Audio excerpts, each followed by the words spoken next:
Hey guys, welcome back to Music Talk with John. As you can see, I'm in the car again today. I just dropped my daughter off at therapy, so I brought a couple albums with me since I had a little time to kill and decided to go ahead and make a video. Today I'm going to start with my record collection. I do my records in alphabetical order. The majority of it is rock, so I keep rock and pop. I keep all that together.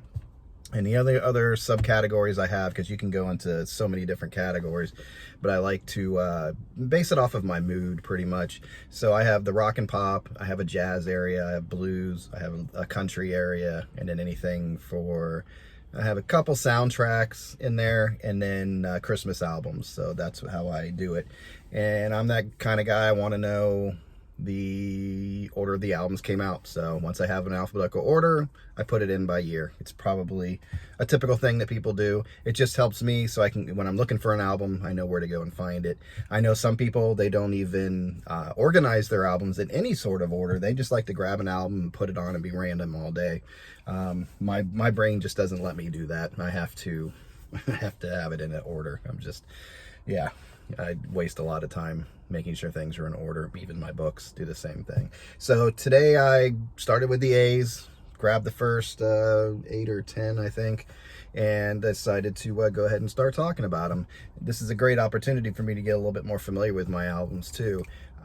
As I go along through this also, I'm gonna leave out, and I'll let you know who I'm leaving out from time to time, because I'm gonna go ahead and do a complete episode or a series of episodes based off of that specific artist. Like Billy Joel, I have a whole bunch of, so I plan on doing a bunch of his albums.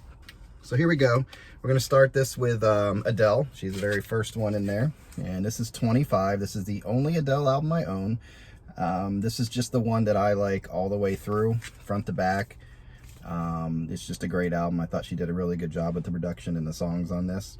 So this is Adele. This came out in 2015. This is her third studio album, and Adele likes to name her albums, like probably most people are aware. I'm assuming that's her age. So she was 25 when she did this. I think the first one was 19, so she had another one in between there. So this is a great album. I would definitely recommend this. I like the other Adele stuff, mostly some hit or miss on those albums for me. But this one I liked all the way through. I thought she didn't miss a song on this one, that she really poured herself into this album. So I really enjoy that one. The next one is a little bit older, slightly older. What did I say? That one was 2015. This is 1975. This is the band, not the band, Aerosmith. The band's later. They're coming. This is Aerosmith, Toys in the Attic. And this came out in, like I said, 1975. This was also their third studio album. Here's your guys here. This third studio album is considered hard rock and blues rock. Their singles off of this were Sweet Emotion, Walk This Way, and You See Me Crying. Notable songs for me on this album are well, it's notable, but it's Big 10-inch. That one sticks out. But I did a little research on that, and what I thought was it was a cover song. And the guy who did this was Bull Moose Jackson, and he was a blues musician who was known for his dirty blues because of the suggestive nature of his songs. So if you hear Big 10-inch, if you don't already guess what that's about, it's a funny song, because they're talking about a big 10-inch record on that one. So that's Aerosmith. Love that album all the way through. There's more Aerosmith I want to get in time. That's just the only one I found of Aerosmith. So if I'm missing artists in here, or only have like one album or two albums by a certain artist, it doesn't mean I'm done. I just haven't gotten there yet. And the next one here is Alice in Chains. This was these were EPs, and they put together as one album. This was the Jar of Flies and Sap. And Jar of Flies is first, then Sap. But Sap came out first. Sap came out in 1992, and Jar of Flies, I believe, came out in 1994. And these were great when these came out. I liked Alice in Chains here and there.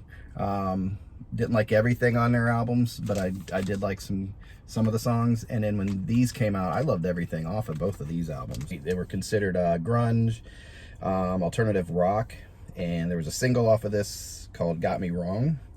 And I would say that there's a song on here, I guess it's the only one that I kind of have a problem with, or I just turn. It's cool production, cool sounds and things, but it's just too chaotic for me. And that's Love Song.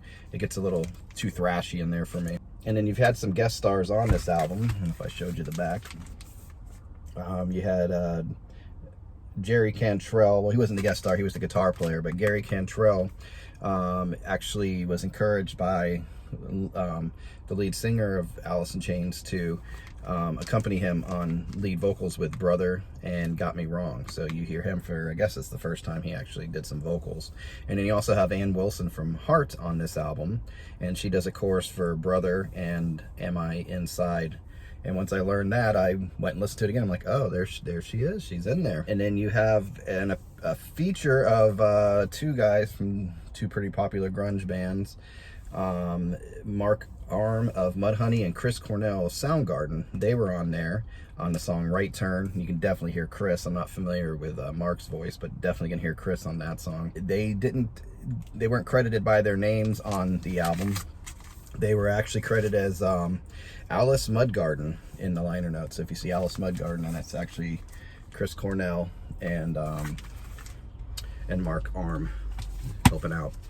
The next one here is another Alice in Chains, just another one I liked all the way through. This one came out in 1994. It's acoustic blues, alternative rock. There was a single off of this, Over Now, and just has cool versions of their songs. Down in a Hole, I think we have Roosters on here, Wood from the, I believe that was from the Single soundtrack, a movie about the grunge scene in the 90s. So anyway, that's the Alice in Chains Unplugged. Definitely recommend this. Audio Slave. This came out in 2002, and it's hard alternative rock, but I mean, I like it. You have Tom Morello from Rage Against the Machine on guitar, and actually two other guys on here from Rage Against the Machine. It was Tom Morello, Tim Comerford, if I'm pronouncing that correctly, and Brad Wilk from Rage Against the Machine. And then you had Chris Cornell from Soundgarden on the lead vocals. So it's good. I like it because it wasn't just, it was heavy, but there was great harmony and melody on it and good hooks. Anyway, so this was 2002. The singles off of this were Cochise, Like a Stone, Show Me How to Live, I Am the Highway, and What You Are. I like this album all the way through. Cochise is heavy, but it just has a good hook in there, and I enjoy the heck out of that song. My two favorite songs on this, Like a Stone and I Am the Highway. Check those songs out, and that'll give you an idea what this album is about, if you haven't heard them before. And if you don't recognize them by title, you might know the songs. But so that's Audio Slave, the Audio Slave album, self-titled. The next one I have here is Bad Company. This is a 1974. It's hard rock, blues rock. The singles off of this are Can't Get Enough and Moving On and Bad Company, that's a great song. Yeah, that's just a good song, good sound, good lyrics, love it. Notable song for me on this is Ready for Love. I guess they didn't release that, but I believe that showed up on the greatest hits, but Ready for Love is awesome song. And this was the first album released on Led Zeppelin's Swan Song record label. And there they are. There's the Swan Song. Led Zeppelin right there. Okay, so Bad Company. Definitely recommend this album all the way through. It's great. The second one here is another Bad Company. This was Desolation Angels. It's considered hard rock, blues rock. The singles off of this were Rock and Roll Fantasy and Gone, Gone, Gone. Interesting thing about the title, I don't know if anything on this has to do with it. I haven't read the novel, but it's a novel by Jack Kerouac with the same title of Desolation Angels. Actually, Paul Rogers, boy, I hope I'm getting these names right, because I know his name and it's slipping my mind. Paul Rogers, lead singer here, he was in the band Free, and he was actually going to use the name Desolation Angels for for a free album, their second album, I believe, and they went ahead with the self-title of the album, so it was free. They went with that instead of Desolation Angels. So little history there. Next one I have, and this kind of wraps it up. I ended up on this group, the band. They're interesting. I like. It's a band I root for, but don't always like all their music. This album I do like all the way through. I think there's a couple, I wouldn't even call them fillers, but just songs I don't get into. Music from Big Pink is the album. This came out in 1968. It's considered like Americana music. It's rock, like roots, folk, country, blues, rock. So they can go under Americana. The singles off of this were, I guess there was one, The Wait, which you would know. You might not know by the title, but you definitely know the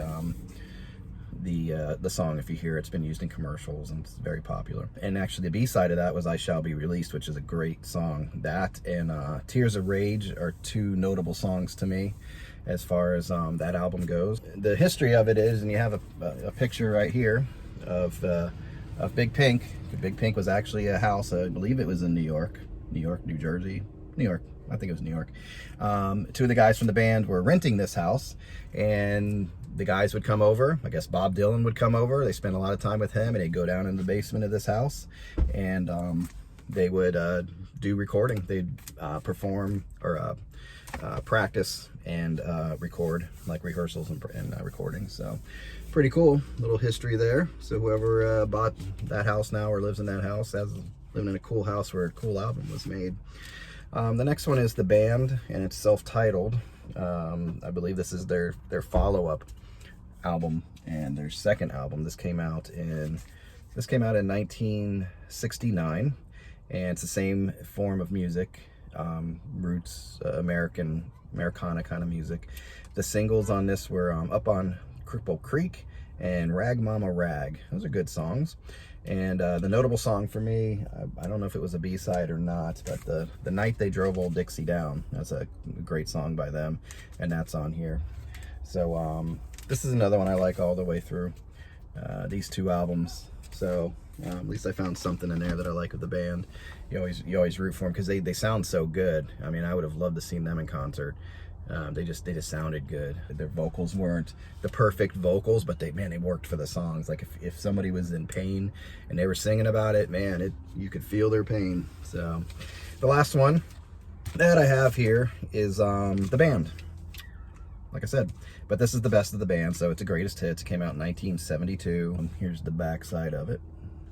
And the songs on here are Up on Cripple Creek, Tears of Rage, great song. That's one of those songs I was talking about, man. You can feel their pain. He's like singing through that. The Night They Drove Old Dixie Down, The Shape I'm In. This is a good one too. So if you kind of want to get a taste, I don't know if The Wait is on here. You would think it would be. Yep, there it is, The Wait. So this is a good introduction to the band. If you like this, I would, if you want to try the band out, I would start with this greatest hits. Please hit the like button if you liked it, and I hope you liked it. And if you didn't, leave me a little message in the comments what you'd like to see, what's working for you in this program and these episodes, or what's not working for you. Thank you for watching again, and you guys have a good day. Bye.